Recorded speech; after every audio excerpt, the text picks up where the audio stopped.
Right ఇక details చూద్దాం. లోక్సభ ఎన్నికల రెండవ విడత పోలింగ్ కొనసాగుతోంది.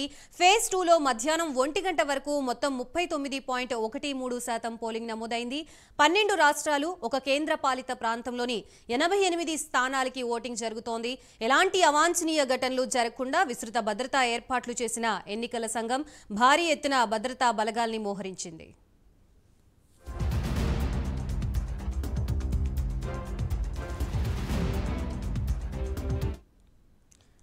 మొత్తంగా లోక్సభ ఎన్నికల రెండవ విడత పోలింగ్ అయితే కొనసాగుతోంది. దీనికి సంబంధించి కంప్లీట్ డీటెయిల్స్ ఇవ్వడానికి మా ప్రతినిధి రామకృష్ణ సిద్ధంగా ఉన్నారు.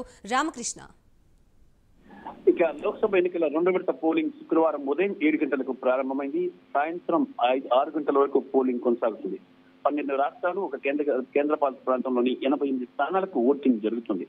ఇక తాజా పరిస్థితిని కానీ గమనించినట్టుగైతే పోలింగ్ పర్సంటేజీ మధ్యాహ్నం 1 గంట వరకు నమోదైన పోలింగ్ పర్సంటేజీ అస్సాంలో 46.31, బీహార్లో 33.80, అలాగే ఛత్తీస్గఢ్ లో 53.09, జమ్మూ కాశ్మీర్ లో 42.88, కర్ణాటకలో 38.23, కేరళలో 39.96, మధ్యప్రదేశ్ లో 38.96, అలాగే మహారాష్ట్రలో 31.77, మణిపూర్ 54.26, రాజస్థాన్ లో 40.39, త్రిపురలో 54.47, అలాగే ఉత్తరప్రదేశ్ లో 35.73, బెంగాల్లో 47.29.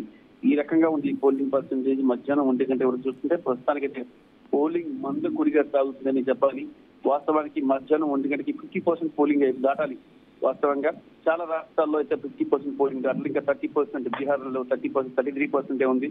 మరి సాయంత్రం నాటికి యావరేజ్ గా 63 నుంచి 68 మధ్యలో పర్సెంటేజ్ ఉండొచ్చు అని చెప్పేసి అంచనా వేస్తున్నారు. 2019 ఎన్నికల్లో 69% పోలింగ్ నమోదైంది.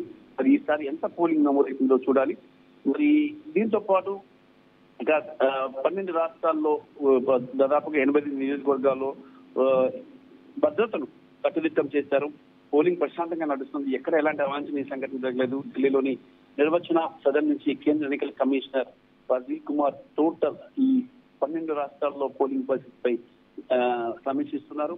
ఎక్కడ అబ్జర్వ్ చేస్తున్నారు. మొత్తంగా కూడా ఎక్కడ ఎలాంటి అవాంఛనీయ సంఘటనలు జరగకుండా చర్యలు తీసుకుంటున్నారు. Right, thank you Ramakrishna.